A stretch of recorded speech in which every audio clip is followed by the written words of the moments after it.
I never went to a car meet and was like, man, I hope one day I can afford the fancy dollar item. And then once I can afford it, I'll have hit the mark and that's it. It's like, no, like I watched that guy turn that piece of chassis into something amazing with his own hands. I think that's cool. I think that's really exciting and I want to be like that.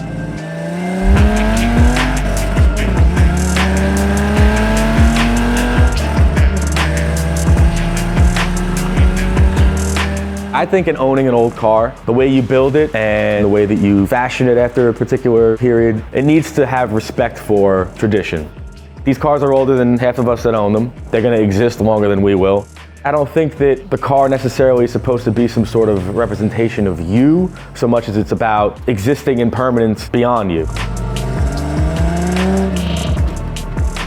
My dad, he grew up building hot rods. Every month we would get Carcraft and Hot Rod magazine to the house. I'd get home from school, and before he'd even get home and get a chance to take his own magazines out of the mail, I'd be thumbing through them and checking out all these hot rods that I adored as a kid. That and Matchbox cars, everything you could imagine. It was just like always cars when I was a kid. By the time I was in kindergarten, I knew the name of like every car on the road, drawing emblems in my notebooks. It was off and running from a very early age.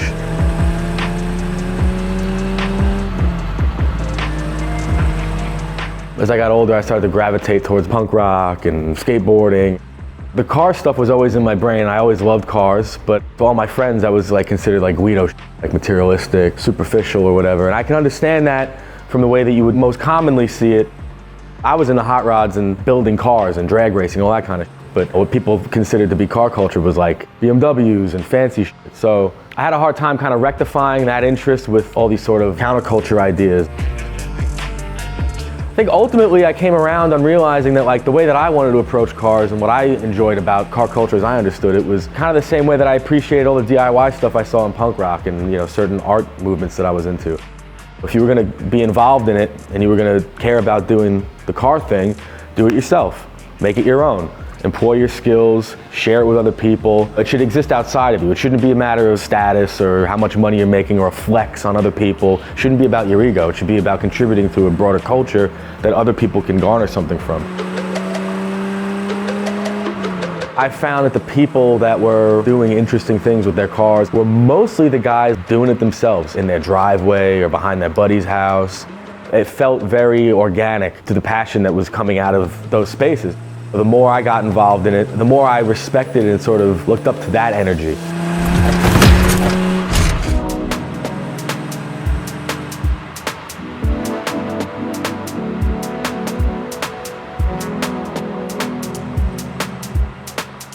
I've had the Z now for about 12 years.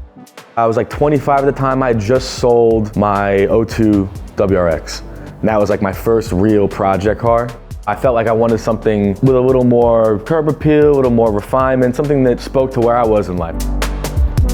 I was weirdly torn between a 69 Nova or an FD RX-7. My buddy suggested getting a Z. The S30 was like this perfect combination of the Nova and FD. It kind of made the most sense, so I got on Craigslist, found this. The guy that had it brought it up from Texas and just didn't have the gumption to finish it. It was perfectly stock when I got it. Bug got me, it just started doing everything. Carbs, welding, suspension components, headwork, exhaust, flares, everything. At this point, I know every inch of that car. I've touched every part on it. It's my proudest project. I mean, this car has taught me so much about mechanics and fabrication, and I've developed the skill set in owning this car that I'm super proud of. It's like a rolling portfolio. Certain communities that I was always involved in and gaining inspiration from, a lot of them had like very ingrained honor cultures in them. Respecting your elders and getting put on by people that are older than you and learning from the generation before you and just kind of carrying the torch, as it were.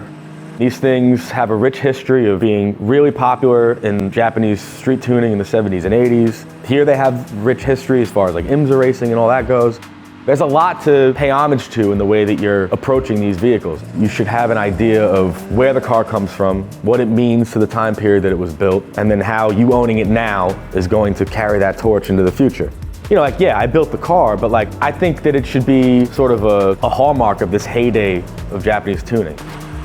Enter this community and this culture with an understanding of your position in it, and if you're going to contribute, you got to have some education in that.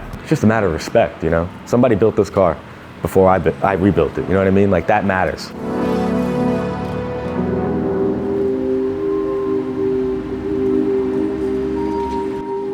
Back when I was getting into these, you would have to really look for the information in old magazines. There's a bunch of books you can buy about how to rebuild these. You gotta do the hard labor in getting the information. They got information from people on forums. These guys are all like 50-something, 60-something, aging out of it. I think by virtue of that, social media getting a little more popular, the cars themselves have gotten more popular. And Zs are definitely desirable now. I think that's great. They're an awesome car. I love this car. And then I found guys younger than me buying them. They don't have anywhere to take them. You know, and if they want work done on it, or they need advice, or they want me to rebuild their whole car for them, I think I'm the only guy around that can do that for them. And I'm happy to be that guy. I mean, that's what I'm here for, and that's what I always wanted to do, so.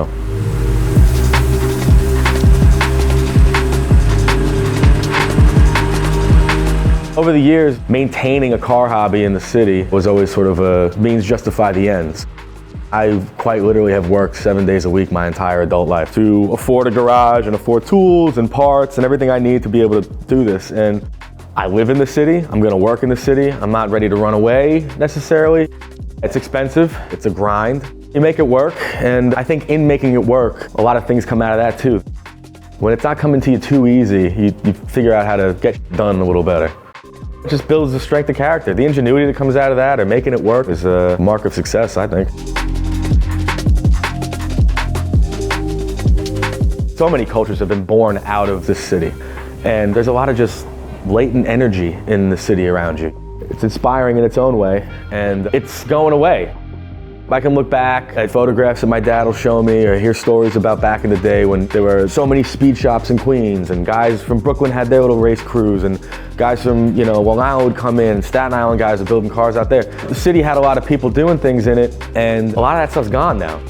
Garages get rezoned, they don't become garages ever again. I think to be one of the last mainstays, or be able to hold the space at least while I can, means a lot to me, just for the sake of the tradition of this and what I've seen it come from, and the energy that I think is really important and ingrained in that. I feel like in this day and age, something that does have the trappings of ego and vanity. Car culture will always have that element of guys that just throw the checkbook at it and posture. You gotta snuff that out. That's not it, that's not making anybody better, that's not helping anybody grow, that's very short-sighted ego. Building a community and talking to people and knowing your and sharing that selflessly, that's how this is gonna keep going. Otherwise, this is all gonna turn to dust, and everybody's ego is gonna die with them, and they're not gonna leave anything behind. They didn't teach anybody anything, they didn't help anybody with anything, they didn't build anything on their own, and they came and went, and all they did was take. If you told 16-year-old me that I was gonna have any of this shit going on, that would have been like the dream to me. I'm here to build, restore, and preserve old school Japanese street tuning. It's the shit to me. I know I love it. It excites me every day. I know there's so much more I want out of it that I'm still chasing. I'm really excited to just get better and better and better at this through a lifetime of effort. I found purpose in this. I'm gonna do everything I can to keep that going insofar as that I'm involved and have access to these things and we're allowed to drive them. You're not gonna stop me.